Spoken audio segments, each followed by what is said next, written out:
الصلاة والسلام عليك يا سيدي يا نبي الله وعلى آلك وأصحابك يا سيدي يا نور الله اللهم صل على سيدنا ومولانا محمد معدن الجود والکرم وآلہ وصحبہ وبارک وسلم۔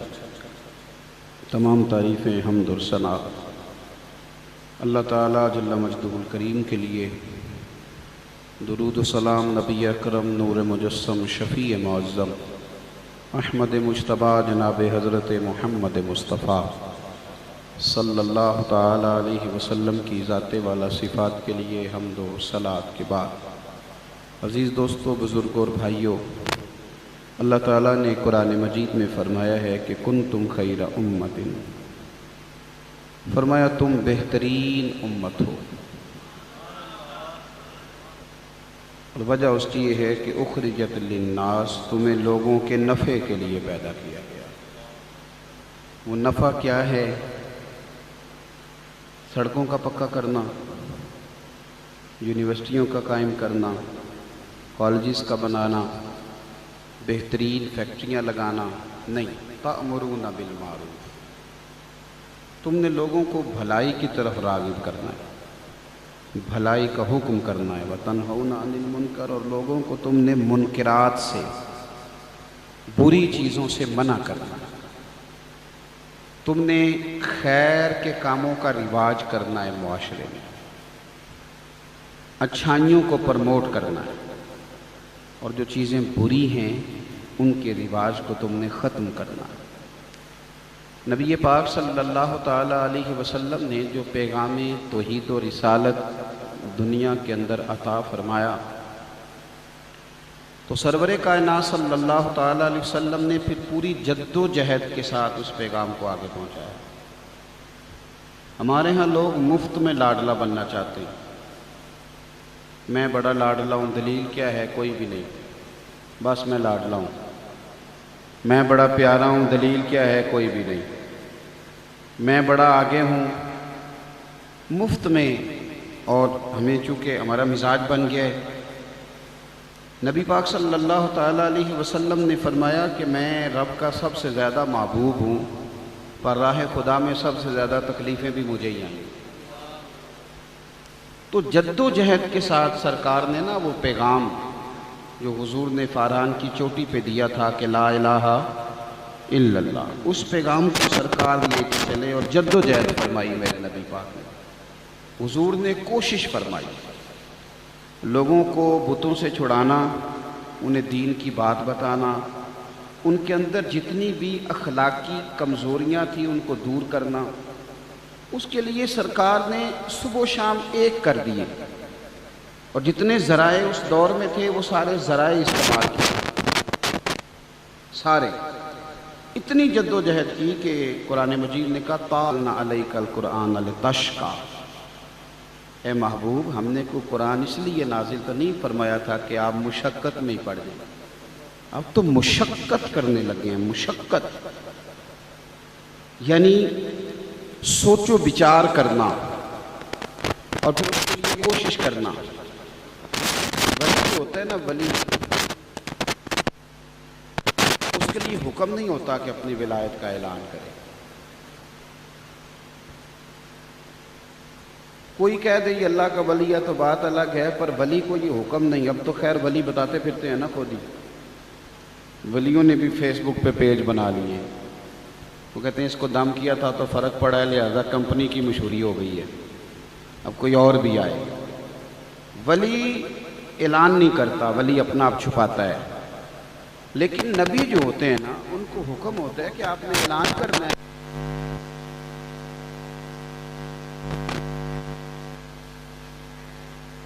کہوں کہ میں بہت بڑا عالم ہوں تو یہ میرے لیے مشکل ہے، لوگ کہیں کہ کس طرح کی بات کر رہا ہے۔ میں بہت بڑا صوفی ہوں تو یہ لفظ وہ کوئی آسان نہیں ہے۔ یہاں سے کوئی بزرگ کو، نیک آدمی کو نماز،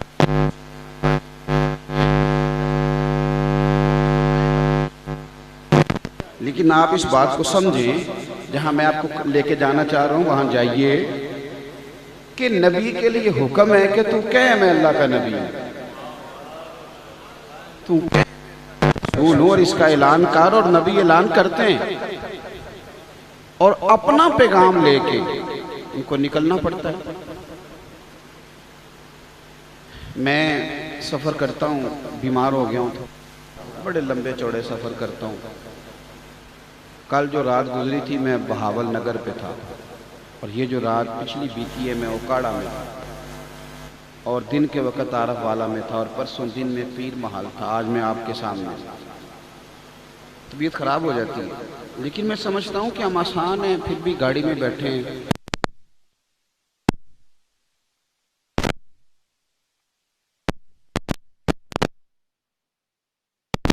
اور تکلیف میں آ جاتے ہیں، سفر ہی ہوتا ہے۔ اور پھر یہ کہ جب جاتے ہیں لوگ کھانا بھی کھلاتے ہیں، پھول بھی ڈالتے ہیں، استقبال بھی کرتے ہیں، نعرہ بھی لگاتے ہیں، اور اللہ خیر کرے سب سے زیادہ فوٹو بناتے ہیں، منع بھی کرو بیبی بناتے ہیں، یعنی سب سے زیادہ یہ کام بھی ہوتا ہے۔ دین کا کام آسان نہ سمجھے پھر بھی مشکل ہے، کیونکہ یہ دین کا کام ہے، یہ بہرحال مشکل ہے۔ تو ذرا اس دور کو یاد کریں کہ جب کوئی پھول لے کے نہیں کھڑا بلکہ ابو لہب ہاتھ میں روڑے لے کے کھڑا ہے، اور میرے نبی پاک صلی اللہ علیہ وسلم عکاظ کی منڈی لگی ہوئی ہے، منڈی، اور دو چار لوگوں کو روک کے فرماتے ہیں ادھر آؤ میری بات سنو، میں اللہ کا رسول ہوں، اور لا الہ الا اللہ تفلحو، قولوا لا الہ الا اللہ تفلحو، کہو اللہ کے سوا کوئی معبود نہیں، فلاح پا جاؤ۔ اور جب حضور یہ بات کرتے ہیں تو معاذ اللہ ابو لہب پتھر برساتا ہے، اور معاذ اللہ استغفر اللہ نقل کفر، کفر نہ باشد، کہتا ہے میرے بھتیجے کی بات نہ سننا، یہ تو معاذ اللہ دیوانہ ہو گیا۔ اس کیفیت میں بھی سرکار رکتے نہیں، بلکہ حضور منڈیوں میں بھی جاتے ہیں، گلیوں میں بھی جاتے ہیں، باتیں بھی کرتے ہیں۔ جب مکے والوں پر تبلیغ کی اور ان لوگوں نے اس کو اس ذوق سے قبول نہ کیا جس ذوق سے کرنا چاہیے تھا، تو کسی جگہ آپ سرکار کو معاذ اللہ کوئی ایسی بات کرتے نہیں دیکھیں گے کہ جس میں یہ پریشانی ہو کہ اب یہ مان ہی نہیں رہے، بلکہ میرے رسول پاک طائف تشریف لے گئے، آگے بڑھتے ہیں، کسی اور کو پیغام دیتے ہیں۔ اور اس پیغام مصطفیٰ میں سرکار اس قدر زیادہ ذوق سے کام کرتے تھے۔ ایکو ذرا کم ہو جائے جی، اس کی آواز بے شک کھول دیں پر ایکو کم کر۔ اس ذوق سے نبی پاک صلی اللہ علیہ وسلم چلتے تھے، اس ذوق سے کہ حضور طائف گئے تو طائف والوں نے پتھر مارے۔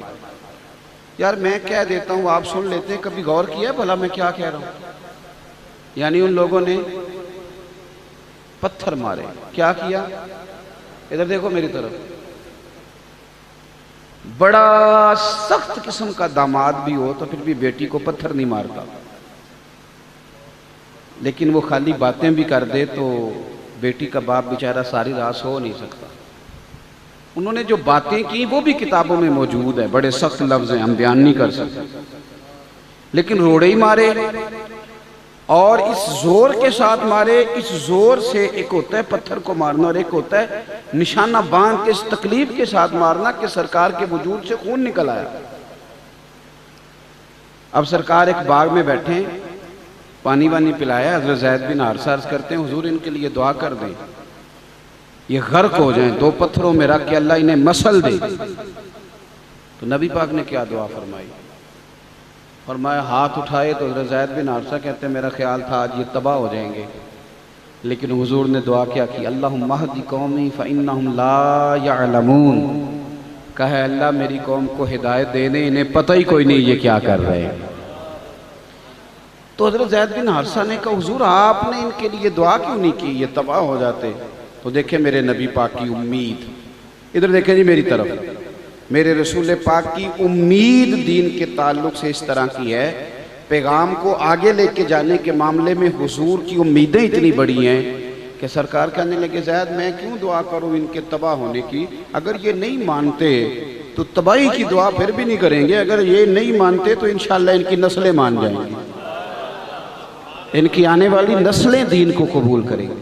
جد و جہد کے ساتھ، کوشش کے ساتھ۔ آج ہمارے ہاں جو تبلیغ دین کے ذرائع ہیں ان میں جد و جہد نہیں ہے، ان میں کوشش نہیں ہے۔ کون سر جوڑ کے بیٹھتا ہے آج میٹنگ کرتا ہے کہ دین کیسے آگے پھیلایا جائے؟ ہمارے ہاں تو محفل کی میٹنگ ہوتی ہے، اور محفل کی میٹنگ میں بھی تلاش کیا جاتا ہے کہ کس نعت خواں کے نام پہ بندے اکٹھے ہوں گے. غور کرو کون سا بندہ محفل میں آئے گا تو جس کی وجہ سے رش ڈلے گا. کس طرح کر کے ہم کوئی بڑا سا نظام چلائیں. اور کیا بات تھی, بڑی محفل تھی. اچھا جی پھر کیا ہوا؟ کہنے لگے نعرے بڑے لگے. وہ کمال ہے. آپ نے جدید تقاضوں کے مطابق 4.5 ارب کافر کو مسلمان کرنے کے لیے کیا منصوبہ بندی کی. وہ تو ایک مسلمان جا کے کسی گاؤں میں بیٹھتا تھا تو سارے کا سارا گاؤں, سارے کا سارا شہر مسلمان کر لیتا تھا. اور ہم تو یہاں 22 کروڑ مسلمان ہیں اور اتنے سارے عیسائی ہیں, وہ ہم سے مسلمان ہی نہیں ہو رہے. اتنے سارے عیسائی ہیں پاکستان میں. اس لیے کہ ہمارا وہ ذوق نہیں, ہماری وہ طبیعت نہیں. مولا علی شیر خدا رضی اللہ تعالیٰ عنہ کہتے ہیں میں نے خود نبی پاک علیہ السلام سے سنا کہ حضور فرمانے لگے اگر تیری وجہ سے ایک بندہ ہدایت پا گیا. کتنے جی بولیے؟ ایک بندے کو ہم اگر تیار کریں تو بزنس پارٹنر بھی تو بن ہی جاتا ہے نا. ایک کو تیار کریں کہ یار بڑی مجبوری ہے لاہور جانا ہے, تو میرے خیال ہے ایک بندہ تو لاہور جانے کو بھی تیار ہو ہی جاتا ہے. اگر مری جانے کا پروگرام ہو تو وہ ناراض ہو گیا. میں نے کسی بھی نہیں دسیا, میں نے انج بھی پتا ہے بھائی مری جانا ہے تو فیملی سمیت بھی 2-4 فیملیاں تیار نہیں کر لیتے. لیکن عجیب فلسفہ ہے نا, یعنی فیملی سمیت اس کا 60,000 خرچ آئے گا, وہ تیار ہے. لیکن عجیب بات ہے نا, ہر جگہ جانے کو بندہ ہم تیار کر لیتے ہیں, مسجد جانے کے لیے بندہ تیار ہی نہیں ہوتا ہم سے. چل مسجد چلیں, لیکن وہ دعوت ہم اس طرح دیتے ہیں کہ وہ نہ ہی جائے تو اچھا ہے. اور پڑھ لے کر نماز کدی, چل نہ پڑھ تو اپنی قبریں جانا ہے تو میں اپنی قبریں جانا ہے. سبحان اللہ, یہ دین کی دعوت ہو رہی ہے. اور اس طرح دین کی دعوت دیں گے. میں نے کچھ لوگوں کو اس طرح بھی دین بتاتے ہوئے دیکھا ہے. اور نماز پڑھ لیا کر اتنے پیسے کہاں لے کے جانے ہیں, تو یہ ہم نے اسے نماز کا کہا کہ غصہ چڑھایا ہے, تو وہ کہتا ہے جا کام کر جا کے اپنا. یہ طریقہ ہے. ہمارے اسلاف فرمایا کرتے تھے لوگ اپنے حق میں جلدی قائل کر لیتے ہیں. کسی بندے نے اپنے حق میں قائل کرنا ہو نا, کسی سے 50,000 ادھار لینا ہو تو ٹیلی فون کرتا ہے بھائی جان کدھر ہو, تو وہ کہتے ہیں میں ذرا کام سے آیا ہوں, آپ کام بتائیے. کہتا ہے نہیں ٹیلی فون والی بات نہیں, مجھے ملیں. پر اس کو رات کو ملتا ہے, پھر اس درد سے مجبوری بتاتا ہے کہ شاید وہ سامنے والا بھی رو ہی پڑے بیچارہ. پھر وعدہ کرتا ہے کہ وقت پہ لوٹا دوں گا. یعنی اپنے حق میں قائل کرنا ہو تو اسے 100 طریقے آتے ہیں. اور اگر رب رسول کے حق میں قائل کرنا ہو, اگر اللہ رسول کے حق میں قائل کرنا ہو, تو پھر اسے حکمت ہی نہیں آتی. پھر اسے کہتا ہے میں پڑھا لکھا ہی نہیں, میں سیاںا ہی نہیں, مجھے پتہ ہی کوئی نہیں, میں کتابیں نہیں جانتا. ہم نے وقت بتا دیا اس کام میں, لیکن میرے رسول پاک صلی اللہ تعالی علیہ وسلم نے لوگوں کو اللہ کے حق میں قائل کیا. صحابہ نے لوگوں کو اللہ رسول کے حق میں قائل کیا اور جد و جہد کے ساتھ قائل کیا. اور وہ جس جگہ بیٹھے تھے وہاں انہوں نے کام شروع کر دی. وہ جہاں بھی تھے, جس مقام پہ بھی تھے, جس رنگ میں بھی تھے. حضرت ابو بکر صدیق رضی اللہ تعالیٰ عنہ تاجر تھے, ان کے دوست بھی تاجر تھے. تو حضرت عثمان غنی بھی ان کی برکت سے کلمہ پڑھ کے مسلمان ہو گئے. حضرت عبد الرحمن ابن عوف بھی ان کی برکت سے کلمہ پڑھ کے مسلمان ہوئے. اس لیے کہ دین ان کا مشن تھا, انشراح صدر ہو گیا تھا. اب وہ کوشش کرتے تھے مذہب کے لیے, اب ایک دوسرے کو پیغام دیتے تھے, ایک دوسرے کو اسلام کی خوبیاں. ہمارے ہاں اب ایک اور بھی رٹا ہے, لوگ کہتے ہیں جی میرے دائیں بائیں سارے لوگ غلط ہیں, گناہوں کا دورہ ہے, تو دین پر عمل کرنا بڑا مشکل ہے. تو میں اکثر پوچھتا ہوں کہ حضرت صدیق اکبر کے دائیں بائیں سارے نیک ہی تھے, حضرت عمر کے دائیں بائیں سارے ولی اللہ رہتے تھے. وہاں تو مشرک بستے تھے, بت پرست بستے تھے, لیکن ان بت پرستوں کے بیچ اٹھ کے بھی وہ اذانیں بھی پڑھا کرتے تھے, نمازیں بھی پڑھا کرتے تھے, رب رسول کو راضی بھی کیا کرتے تھے. تو اپنے ہم ساری پلاننگ کرتے ہیں, آپ یقین کریں ساری منصوبہ بندی. اب لوگوں نے باقاعدہ فیکٹریوں میں, کارخانوں میں وہ لوگ بٹھا لیے ہیں جو پروڈکٹ یہ تیار کریں گے, وہ اس کو میڈیا پہ دیں گے کہ ہم یہ بناتے ہیں.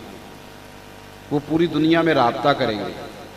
اور پھر اس کے لیے, اب میں زیادہ تو نہیں جانتا لیکن مجھے پتہ ہے کہ تاجر اگر ویزا کسی ملک کا لینا چاہے تو اسے ویزا بھی آسانی سے ملتا ہے, اس لیے کہ اس نے جو بنایا ہے وہ اس نے آگے پہنچانا ہے.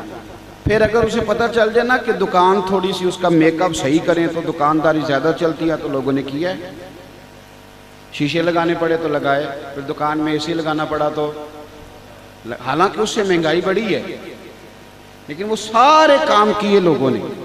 اب تھوڑا سا لوگوں نے کہا کہ جناب وہ آپ کمپیوٹرائز بل بنائیں، تو کھاتے ساری زندگی بنانے والوں نے بل بنانے بھی شروع کر دیے۔ اب ہر چیز آپ نے جو دنیا کے نئے سے نئے مطالبات تھے وہ سارے پورے کیے، لیکن مذہبی لوگوں نے تبلیغ دین کے لیے ذرائع استعمال کرنے سے انکار کر دیا۔ انہوں نے کہا نہیں بس ٹھیک ہے، محرم آیا تھا، محفل کر تو لی تھی، میلاد شریف آئے گا پھر کر لیں گے، پھر اس کے بعد حضور غوث پاک کا دن آئے گا پھر کر لیں گے۔ سارا کام برکت کے لیے نہیں کریں۔ آپ یہ دیکھیں کہ کون سا ذریعہ کس وقت مؤثر ہے، اس ذرائع کے مطابق دین کو آپ لے کے چلے۔ نبی پاک صلی اللہ علیہ وسلم کو نا اپنے دین سے بڑا ہی پیار ہے۔ حضور نا آپ پڑھیں کبھی بخاری شریف، اور جس طرح میں بات کر رہا ہوں، جہاں میں آپ کو لے جانا چاہ رہا ہوں وہاں جانے کی کوشش کریں۔ حضرت عائشہ صدیقہ کہتی ہیں کہ جس نے بڑی بھی تکلیف دی نبی پاک نے کبھی اس پر غصہ نہیں کیا۔ یعنی حضور کی بیٹی سیدہ زینب کو تکلیف دینے والا بندہ بھی آیا چہرے پر نقاب ڈال کے، تو کہا حضور مجھے بھی معاف کر دیں گے؟ تو نبی پاک نے فرمایا بیٹیاں بھولا نہیں کرتی، پر تو کلمہ پڑھ میں تجھے بھی معاف کرنے کو تیار۔ یعنی ذات کے لیے کبھی ناراضگی نہیں، غصہ نہیں، کچھ نہیں۔ لیکن سیدہ عائشہ صدیقہ رضی اللہ تعالیٰ عنہ فرماتی ہیں جب کوئی دین کی حد توڑتا، وہ دین جسے حضور نے لوگوں تک پہنچایا، جبکہ اس کی مخالفت کرتا، حدود توڑتا، فرماتی ہیں پھر میں نبی پاک کو جلال میں دیکھتی، پھر حضور غصہ فرماتا، پھر جلال کرتا۔ ایک چیز آپ نے بڑے پریم سے بنائی ہو نا، توجہ ہے میری بات پر؟ مولا رومی نے ایک مثال لکھی ہے، وہ کہتے ہیں کہ ایک سیٹھ صاحب کا بیٹا نا پیسے اڑانے لگ گیا تھا۔ سیٹھوں کے بیٹے زیادہ کامیاب نہیں ہوتے، مزدوروں کے بیٹے سیٹھ بن جاتے ہیں، اور سیٹھوں کے بیٹے کئی دفعہ ہر چیز گھر میں ملتی ہے نا۔ ایک میرا اور بھی چھوٹا سا تجزیہ، آپ اختلاف کر سکتے ہیں اس لیے کہ یہ میری ذاتی بات ہے، ایک میرا تجزیہ اور بھی ہے۔ مزدوروں کے بچے پڑھ جاتے ہیں، جن کے گھر میں سہولتیں زیادہ ہوتی ہیں وہ پڑھتے، ایک تو انہیں یہ پتہ ہوتا ہے کہ میرے ابا کا چلتا چلاتا کاروبار ہے، تو سیدھا سیدھا میں ہی گدی نشین ہوں، ہے نا جی، سیدھا سیدھا۔ اور آپ کو پتہ ہے گدی نشینی بھی اب بڑی عام چیز ہے، سیاست میں بھی گدی نشینی، تجارت میں بھی گدی نشینی، پیری مریدی میں بھی۔ توجہ ہے نا میری بات پر؟ ایک شخص نے ایک دفعہ بڑی اچھی بات کی، اس نے کہا کہ پائلٹ کبھی مر جائے نا تو اس کا بیٹا بڑا سیانا بھی ہو پر پائلٹ نہ ہو، تو ساری دنیا میں کہنا اسے بٹھا دو تھوڑا سا جہاز چلائے گا، تو لوگ اسے بٹھاتے، وہ کہتے انہیں 25 سال جہاز چلایا، تو انہوں بہن تے دیو تھوڑا جہا، کہتے تسی مرنا ہے، اس کو بیٹھنے نہیں دیتے۔ لیکن مولانا کا بیٹا جس طرح کا بھی ہو، پیر صاحب کا بیٹا کہیں چلن دیو، کشتی ڈبوئے گا ہی نا، آپ بھی جنہوں تیرنا آئے گا باہر نکل آئے گا۔ یہ کیا تماشا ہے؟ اور اللہ تعالیٰ ہمیں سمجھنے کی توفیق عطا فرمائے۔ بہرحال میں بات لمبی نہیں کرنا چاہتا، سمیٹنا چاہتا ہوں، میری بات پہ آپ غور فرمائیں گے۔ مولا رومی کہتے ہیں کہ وہ ایک سیٹھ صاحب کا بیٹا تھا، تو پیسے بڑے تھے تو یاروں میں لٹانے لگا۔ اس کا ابا سمجھاتا تھا پتر تو غلط کر رہا ہے، یہ دوست تیری دولت کے ہیں تیرے نہیں۔ اس نے کہا نہیں ابا میرے ہی ہیں، بڑا سمجھایا پر باز نہ آیا، تو ایک دن باپ نے ارادہ کیا کہ یہ شاید تجربے سے سمجھے گا۔ اس نے ایک دن اس کے ساتھ معاذ اللہ ایک کہانی کی، کہنے لگا پتر میں تو کنگال ہو گیا ہوں، کل کا دیوالیہ نکل گیا، شے ہی کوئی نہیں، آج تو میرے پاس روٹی کھانے کے پیسے نہیں، اور میں نے دوائی بھی کھانی ہے، جا کہیں سے ایک آنا لا کے دے، میری طرف دیکھے نہیں۔ اللہ تو ہم زیادہ موبائل دے وے، کدی کدی جیب بھی پایا کرو، آمین تے کہہ دیو۔ جنہیں موبائل بنایا سے انہیں لکھیا سی کہ ہمیشہ ہاتھ وچ رکھنا ہے، اللہ پاک سمجھن دی توفیق دے وے۔ میں تے تہاڈے نال گلاں کرنا آیا تھا، تسی موبائل نال کری جاندے ہو، اللہ آپ کو خوش رکھے۔ توجہ فرمائے، میں نے تو پچھلے، چونکہ میری نظر جو ہے نا یہ سارے مجمع پہ رہتی ہے، یہ بھی میری مجبوری ہے، پڑھنے پڑھانے کا آدمی ہونا تو سب پہ دیکھتا ہوں۔ تو ایک صاحب مجھے کہنے لگا جی بڑی مجبوری ہے، ضرور ٹائم دیو۔ میں کہا پچھلے سال میں آیا تھا موبائل پہ سننا تو کہنے لگا جی گل تہاڈی ٹھیک ہے، اگوں نہیں انج کردا۔ تو آپ بھی سجدہ صاف کر لیں، مہربانی کریں اور میری طرف توجہ کریں، اللہ آپ کو جزائے خیر عطا فرمائے۔ غور کریں کیا کہہ رہا ہوں۔ اس نے کہا پتر دیوالیہ ہو گیا ہوں، کوئی شے نہیں، مہربانی کا ایک آنا کسی دوست سے ادھار لے آ۔ وہ گیا ایک دوست سے کہا یار ایک آنا دے دو، اس نے دے دیا۔ دوسرے دن پھر ابا نے کہا، غریب لوگ باہر کنویں سے پانی لینے جاتے تھے اور امیروں نے گھر میں کنویں کھدوا لیے ہوتے تھے، جو امیر ہوتے تھے ان کے سین میں کنواں ہوتا، عورتیں باہر نہ جائیں۔ ابا جی نے چارپائی درخت کے نیچے کنویں کے ساتھ بچھائی ہوئی تھی، بیٹا آنا لے کے آیا، ابے نے کنویں پھینک دیا۔ اگلے دن پھر کہا ایک آنا لاؤ، پھر ایک دوست سے ادھار لایا، اس نے پھر کنویں میں پھینک دیا۔ اب دوستوں کو نا 2-3 دن میں پتہ چل جاتا ہے کہ پیسے موک گئے۔ تو میں چونکہ مسافر ہوں تو میں بڑا کچھ سیکھتا ہوں۔ ایک ٹرک کے پیچھے ایک دفعہ لکھا ہوا تھا کہ پیسے موک گئے تھے، سرجن دوست گئے۔ یہ بھی ہوتا ہے۔ اب وہ پیسے ختم ہو گئے، دوستوں کو پتہ چل گیا، کنگال ہو گیا، روز روٹی کون کھلائے۔ اب وہ دوست جی چرانے لگے، ان سے کہہ دو میں گھر نہیں۔ اب وہ بیچارہ پتہ تھا کہ اب تو یار میرے بات ہی نہیں سنتے۔ سویرے اٹھا، ابے نے شام کو آنا مانگنا ہے، سارا دن مزدوری کی، چھالے پڑ گئے، کبھی کام پہ گیا نہیں۔ اب شام کو لا کے ابا جی کے ہاتھ میں ایک آنا تھمایا تو ابا جی نے پھینکا کنویں میں، تو بیٹا چلایا، کہنے لگا ابا آپ کا دماغ تو نہیں جل گیا کہیں؟ عجیب آدمی ہو، میں روز آنا لا کے دیتا ہوں، کنویں میں پھینک دیتے ہو۔ اس نے کہا پتر ادھر آ، میں تو کئی دنوں کا پھینک رہا ہوں، پر آج تجھے تکلیف کیوں ہوئی ہے؟ کتنے دنوں کا پھینک رہا ہوں؟ اس نے کہا تکلیف اس لیے ہوئی ہے کہ پہلے میں ادھار کے لاتا تھا، آج مزدوری کے ہیں۔ اس نے کہا بس پتر یہی سمجھانا تھا، سینے سے لگا۔ جب تیرا میں نے مزدوری کا ایک آنا ضائع کیا تو تجھے تکلیف ہوئی ہے، تو میری محنت کے تو روز ہی ضائع کرتا ہے، تو مجھے بھی تکلیف ہوتی۔ سمجھ لیں اس بات کو۔ یہ بات لکھ کے ملا رومی کہتے ہیں یہ جو تو نماز نہیں نہ پڑھتا تو حضرت بلال کی محنت ضائع کرتا ہے۔ یہ جو تو نماز نہیں نہ پڑھتا، یہ تو جناب صدیق اکبر کی کوشش کو ضائع کرتا ہے۔ تو نے قدر ہی نہیں کی، اگر تو نے سمجھا ہی نہیں کہ کتنی محنت کی۔ وہ کہتے ہیں اگر دین کی قدر پوچھنی ہو نا تو کبھی مدینے جا اور سیدہ فاطمہ الزہرا کی قبر پہ کھڑے ہو کے پوچھ دین کتنا قیمتی ہے، پھر تو کبھی بھی نہیں کہے گا کہ مجھے ٹائم نہیں ملتا نماز کے لیے، پھر تجھے سمجھ آئے۔ تو پیغام کو ایک امام صاحب، مسلم شریف کی حدیث ہے، ایک امام صاحب نا لمبی نماز پڑھاتے تھے۔ کچھ لوگوں نے نبی پاک علیہ السلام کی بارگاہ میں شکایت کی کہ حضور یہ لمبی نماز پڑھاتا ہے، تو سرکار دو عالم علیہ السلام نے جلال فرمایا۔ لفظ پتہ کیا ہے؟ حضور فرمانے لگے میں لوگوں کو دین کے قریب کرتا ہوں، تو دور کرتا ہے۔ اکیلے پڑھنی ہو تو مرضی کر، لیکن جب لوگوں کو پڑھانی ہو تو پھر تو معتدل رہ کے نماز پڑھائے، اعتدال میں رہ۔ یہی کام پھر ہر دور میں ہمارے اولیاء نے کیا۔ دین ایک ہی ہے، کوئی نئی بات کسی صوفی نے نہیں کی۔ دور آیا حضرت عمر بن عبدالعزیز کا، تو انہوں نے پھر کھل کے نبی پاک کے دین کو اس دور کے تقاضوں کے مطابق کام کیا۔ لوگوں کو پھر خلفائے راشدین کا زمانہ یاد آیا۔ اس کے بعد دور آیا امام اعظم ابو حنیفہ کا، تو اب لوگ پورا قرآن، پوری حدیث سارا نہیں پڑھ سکتے تھے، تو آپ نے اس میں سے مسائل نکال کے یعنی دین کو اس دور کے تقاضوں کے مطابق بنا کے لوگوں کو دیا۔ میری بات کی سمجھ آ رہی ہے آپ حضرات؟ وقت بدلتا گیا تو دور آیا اعلیٰ حضرت فاضل بریلوی کا۔ دین وہی، پیغام وہی، باتیں وہی۔ اب چونکہ یہاں وقت اور آ گیا تھا تو اب اعلیٰ حضرت نے 1000 کتاب لکھی، اور دین کو دیکھیں نا، مسلم کی حدیث ہے، نبی پاک علیہ السلام نے فرمایا جب زمین کو اللہ نے پیدا کیا تو کانپنے لگی، تو رب نے نا پہاڑوں کو میخیں بنا کے، قلعے بنا کے زمین میں لگا دیا، تو پھر زمین ٹھہر گئی۔ زمین سمجھ آ رہی ہے میری بات؟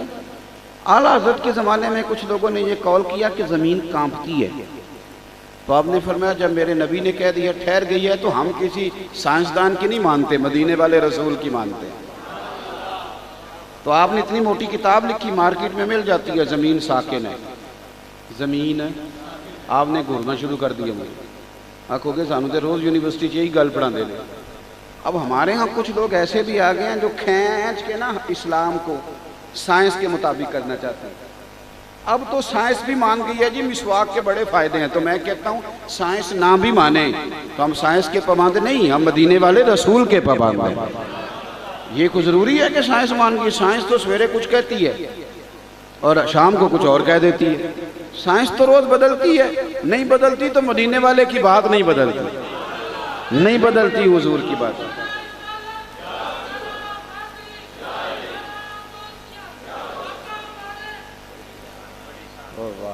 اللہ تعالیٰ ان پہ بہت ساری رحمتیں فرمائے. آپ غور کریں کیا عرض کر. میرے عزیز، اعلیٰ حضرت بریلوی کے زمانے میں کچھ لوگوں نے کہہ دیا کہ کشف ثقل کا بھی ایک نظریہ ہے، زمین اپنی طرف چیزوں کو کھینچتی ہے. تو مسلمان کوئی اندھا نہیں ہے کہ جو اس کو سائنسدان کہیں گے یہ مان جائے گا. بالکل بھی نہیں. کیوں؟ اس لیے کہ ہمیں سارا کچھ مدینے والے محبوب نے عطا فرمایا ہے. انہوں نے کہا جی کشف ثقل ہے. وجہ وہ سائنسدان بیٹھا تھا درخت کے نیچے، تو کہتا ہے امرود بھی زمین پہ گرتا ہے، انار بھی زمین پہ گرتا ہے، آم بھی زمین پہ گرتا ہے، سیب بھی زمین، لہذا زمین چیزوں کو کھینچتی ہے. اب فرمانے لگے یہ کیا بات ہے، یہ تمہارا نظریہ غلط ہے. جی وجہ؟ آپ فرمانے لگے وجہ یہ ہے کہ ہم قرآن و سنت کے خادم ہیں، اتنی جلدی کیسے مان جائیں گے. اس نے کہا جی دلیل توڑیں. تو اعلیٰ حضرت فرمانے لگے آدھا کلو کا سیب تو کھینچ لیا زمین نے، لیکن غبارے میں 1.5 چھٹانک ہوا بھر دیں تو وہ زمین سے کھینچا نہیں جاتا، وہ اوپر اڑ جاتا ہے. یہ کس طرح کی کشف ثقل ہے؟ ہم نہیں مانتے اس کو. اس نے کہا پھر آپ بتائیں. تو اعلیٰ حضرت فرمانے لگے بتانے کی بات یہ ہے کہ زمین میں کشش کوئی نہیں. اصل بات یہ ہے کہ ہر چیز اپنی اصل کی طرف لوٹ جاتی ہے، ہر چیز اپنی. سیب چونکہ زمین سے اگتا ہے تو زمین پہ گرتا ہے، آم چونکہ زمین سے اگتا ہے تو زمین پہ گرتا ہے. تو فرماتے ہیں ہوا کی اصل اوپر ہے، اس لیے ہوا بھر دے تو ہوا اس کو اوپر لے جاتی ہے. تو اصل بات کریں اس طرح اعلیٰ حضرت نے اس دور میں پائے جانے والے جتنے نظریات تھے، جتنے بھی، اعلیٰ حضرت نے اس پر باقاعدہ کتابیں لکھی. کچھ لوگ ایسے پیدا ہو گئے تھے جو قبروں کو سجدے کرنے لگ گئے تھے. تو اعلیٰ حضرت رحمۃ اللہ تعالیٰ علیہ نے فرمایا سجدہ ہر حال میں کسی غیر کے لیے کرنا حرام ہے، حرام ہے، حرام ہے. اور آخری جملہ اشد حرام ہے، اشد حرام. فرمایا سجدہ سوائے اللہ کو کسی کے لیے جائز. دین وہی ہے، لیکن جہاں جس طرح کی قباحتیں آئیں اس طرح کا علاج بتایا. آپ فرماتے ہیں کہ قبر پر تم جاؤ گے تو 4 ہاتھ دور کھڑے رہ کے دعا مانگو گے. یہ میں بڑی ذمہ داری سے بات کہہ رہا ہوں، بڑی ذمہ داری سے. اب کو بندہ کہتا ہے جی وہ فلانا بندہ ایسے کرتا ہے تو ہم فلانے بندے کے کوئی ذمہ دار تو نہیں نا. میری بات کی سمجھ آ رہی ہے؟ آپ کی اس مسجد میں نماز پڑھنے والا کوئی شخص معاذ اللہ، مثال دے رہا ہوں، وہ جا کے کسی شخص کو معاذ اللہ ثم معاذ اللہ 2 ڈنڈے مار آتا ہے تو کیا وہ یہ کہے گا کہ جمعے میں مولانا صاحب نے کہا تھا اس لیے مارے؟ یہ اس کا ذاتی فعل ہے، اس سے علامہ صاحب کا کوئی تعلق ہے. تو اگر کوئی بندہ آگے کہے جی وہ آپ کا ہے جی نمازی، تو یہ تو کوئی بات نہ ہوئی. اب جی وہ تو آپ کی جماعت کا ہے، تو ہماری جماعت کا کوئی بندہ غلط کام کرتا ہے تو ہمارا اس سے کوئی لینا دینا نہیں. یہ کیا مطلب ہے اس بات؟ آپ سمجھ لیں چیزوں کو. اعلیٰ حضرت فرماتے ہیں قبر پہ جاؤ تو 4 ہاتھ دور کھڑے رہو اور دعا مانگو. فرماتے ہیں قبر کو سجدہ حرام ہے، طواف کرنا قبر کا حرام ہے. فرماتے ہیں چومنے میں، ہاتھ لگانے میں اختلاف ہے، پر فقیر کہتا ہے، اعلیٰ حضرت کہتے ہیں فقیر کہتا ہے چومنے سے بھی بچو. بلکہ کسی نے کہا میں مدینہ جا رہا ہوں تو حضور کے روضے کی جالیاں چوم لوں، کیا جواب ہے؟ اور یہ جواب صرف اعلیٰ حضرت ہی دے سکتے ہیں. کہ حضور کی جالیاں چوم لوں؟ تو فرمانے لگے تیرا منہ اس قابل ہے کہ نبی پاک کے جالیوں کو لگائے؟ حرم کی زمین اور قدم رکھ کے چلنا، ارے سر کا موقع ہے ہو جانے والا، تیرا منہ اس قابل ہے تو حضور کی جالیوں کو لگائے. تو جتنی قباحتیں اس دور میں پائی جاتی تھیں اعلیٰ حضرت نے ایک ایک پر کتاب لکھی، رسالے لکھے. کچھ لوگ بیچارے انہوں نے کہہ دیا حضور کو تو دیوار کے پیچھے کا علم نہیں. اب یہ بہت بڑا ظلم ہے، اس لیے کہ اللہ کہتا ہے وَعَلَّمَكَ مَا لَمْ تَكُنْ تَعْلَمْ. محبوب آپ جو نہیں جانتے تھے سارا ہم نے آپ کو سکھا دیا ہے. تو اعلیٰ حضرت نے مکے میں بخار کے عالم میں بیٹھ کر 8 گھنٹے کے اندر اتنی موٹی کتاب لکھی نبی پاک کے علم غیب کی شان، الدولۃ المکیہ. تو پھر کچھ لوگوں نے کہہ دیا جی معاذ اللہ تعالیٰ حضور تو کر کچھ نہیں سکتے، یعنی شیطان کو اختیار ہے کہ وہ نیتوں کو بھی جان لے کہنے میں انہوں شیطان نہیں جان دیتا، انہوں کنے دسے ہے، انہوں علم غیب ہے، یعنی اس کا مان لیں۔ اور نبی پاک کے بارے میں اگر کہہ دینا یعنی شیطان نے روک دیا، وہ دل تک آ گیا، یعنی رب کے دشمن کو طاقت ہے اور رب کے حبیب کو طاقت ہی کوئی نہیں۔ یہ عجیب فلسفہ ہے نا۔ تو اعلیٰ حضرت نے اس پر بھی پوری کتاب لکھی، الامن والولا، حضور کے اختیارات پر۔ تو جہاں جہاں جس بندے نے جو کوتاہی کی فاضل بریلوی نے اس زمانے میں اپنے دور میں، اور چونکہ یہی دور تھا، ابھی 100 سال ہوئے، تو وہ نکھرا ہوا دین اعلیٰ حضرت نے ہمیں عطا فرمایا۔ آج بھی ضرورت اس عمر کی ہے کہ میں دیکھوں میں دین کے کتنا کام آ سکتا ہوں۔ میں 24 گھنٹوں میں اپنے لیے بڑا کچھ کرتا ہوں، آپ بھی اپنے لیے بڑا کچھ کرتے ہیں، لیکن دین نبیدہ وان یتیمہ رووے تے کرلاوے تے آکھے کتھوں لبا عمر بہادر جیڑا مینوں سینے لاوے۔ میں بڑی ذمہ داری سے کہ بس بات ختم ہو گئی میری۔ دین کے جو مدرسے ہیں وہ زکاتوں پہ چل رہے ہیں، زکاتوں، اور میں کیا کورس کروں کہ چوٹی کا عالم، اس کو لوگ عالمی مبلغ کہتے ہیں، شاید اس کے پاس بھی سونے کے لیے 2 کمرے اس کے گھر میں موجود نہ ہوں، کیونکہ ہمارے ہاں پلتے ہیں وہ لوگ جو تقریریں، نعتیں، نقاوتیں بیچ کے گزارا کریں۔ قوم زندہ زندہ آدمی کو پوری سلامی دیتی ہے، لیکن اس بیچارے کی صبح اور شام میں کیسے گزرتی ہیں اس سے ہمارا لینا دینا کوئی نہیں۔ ہم ایک تو دین کا کام کرتے نہیں، اور دین کا کام کرنے والوں کے ساتھ بھی نہیں ہوتے۔ یہ مدرسوں میں جو بچے پڑھتے ہیں ناظرے کے، مدرسے میں جو بچے پڑھتے ہیں ناظرے کے، ان بچوں کی سرپرستی ہم کرنے کو تیار نہیں۔ اور چونکہ میں عوام سب سے بات کر رہا ہوں، اسی طرح کا معاملہ حافظوں قاریوں کا ہے، وہ بھی نہیں توجہ سے بچے پڑھاتے، میں نے دیکھا ہے۔ میں کہتا ہوں کہ یہ جو بچوں کا ناظرہ ٹھیک نہیں ہے، اس کی وجہ عوام نہیں، اس کی وجہ قراء ہے۔ اس لیے کہ بچہ تو روز سویرے آتا ہے، آپ نے کیا پڑھایا؟ ناراض ہو گیا؟ سب سے بات کر رہا ہوں، تو اس لیے پھر مجھے اپنے آپ سے بھی کرنی چاہیے نا، یہ اپنی اصلاح کے لیے کہہ کہ میں نے اگر سویرے بچوں کو پڑھایا ہوتا تو بچوں کا قرآن پاک ٹھیک ہوتا، تو تھوڑا سا دین میں اپنا حصہ ڈالا اور صحیح کر کے ڈالیں اور تھوڑی توجہ کریں۔ بڑی مشکل ہے، آپ یقین کریں، دین کا کام کرنے والوں کو بڑی مشکل ہے۔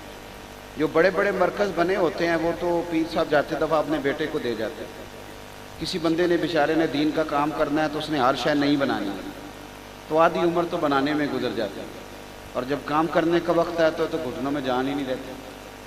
سارا وقت تو وہاں گزر گیا، نہ لکھنے کا موقع ملا، نہ کہیں بیٹھنے کا موقع ملا۔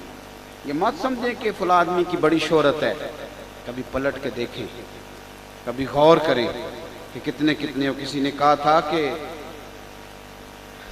انسان جو ہیں وہ انسانوں سے پیار ضرور کرتے ہیں، لیکن پلٹ کے ان کے دکھوں پر غور تو دیندار لوگوں کو، ہمارے تو امام صاحب کبھی موٹر سائیکل لے لیں تو سارا محلہ تفتیش کرنے لگ جاتا ہے کہ انہیں کتوں لے لی موٹر سائیکل، اس کا تو کوئی توق نہیں موٹر سائیکل لینے کی۔ اگر وہ گاڑی لے لے تو پھر تو ہو سکتا ہے کہ اس پہ JIT بن جائے، اس کو پتہ کرو اس نے گاڑی کدھر سے لے لی، یہ تو ہمارا حق تھا، اس نے کیسے لے لی۔ اور پھر میں آپ کو ایک اور بات عرض کروں، MA اور MSc اسٹوڈنٹ اگر کسی جگہ جا کے نوکری کرتے ہیں تو آج بھی وہ لاکھ کے قریب تنخواہ لیتا ہے۔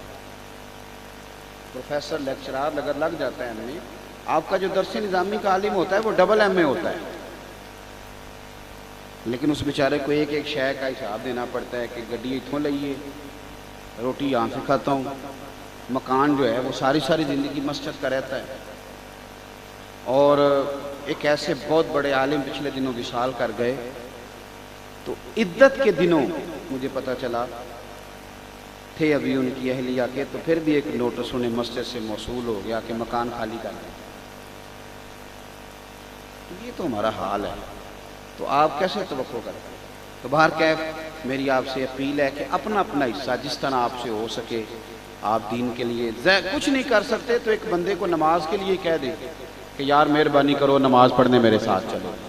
اور اگر ہماری جو دیہاتوں میں بوڑھی عورتیں ہوتی تھیں نا، خدا نہ خواستہ بیوہ ہو جاتی تو وہ سارے دن کی قرآن پڑھانے میں گزار دیتی۔ تو میں کہتا ہوں ہمارے پاس جو ریٹائرمنٹ کے بعد یا فرصت کے لمحات بچ گئے ہیں، اس میں ہم لوگوں کو قرآن شریف کیوں نہیں پڑھاتے؟ اپنا اپنا حصہ ڈالیں، جس طرح بھی آپ دین کو آگے لے کے جا سکتے ہیں۔ جو میں نے کہا دعا کرتا ہوں اللہ قبول کر لے، اور گفتگو کرتے اگر کوئی بات مجھ سے ایسی ہو گئی اللہ تعالیٰ مجھے معاف فرما دے۔ استغفر اللہ ربی من کل ذنب واتوب الیہ۔ آخر دعوانا محمد معدن الجود والکرم وعلیہ وبارک وسلم۔ اللہ ہماری حاضری کو قبول فرما، ہمارے گناہ معاف فرما، ہماری غلطیوں سے درگزر فرما۔ اللہ علم نافع کی توفیق دے، عمل صالح کی توفیق دے۔ اے اللہ سجدوں کا ذوق عطا فرما، تلاوتوں کا شوق عطا فرما، عبادت کی لذت عطا، ذکر کے، فکر کے، تلاوت کے ذائقے عطا فرما۔ اللہ ہماری خطائیں معاف کر دے، ہم جو جانتے ہیں جو کہتے ہیں اس پر ہمیں عمل کی توفیق دے دے۔ ہمارا خاتمہ بالایمان کرنا، دنیا اور آخرت میں ہماری پردہ پوشی کرنا، ہم سے راضی ہونا۔ اللہ ہمیں اپنی خفیہ تدبیر کے معاملے میں درگزر والا معاملہ کرنا۔ اللہ ہمارے حال پہ رحم فرما، ہمیں بغیر آزمائش کے کامیابی نصیب فرما، امت کی خیر فرما، امت کی خیر فرما۔ اللہم انا نسألک العفو والعافیۃ فی الدین والدنیا والآخرہ، وصلی اللہ تعالی علیہ وسلم۔ السلام کے بعد اذان ہوگی، دعا ہوگی۔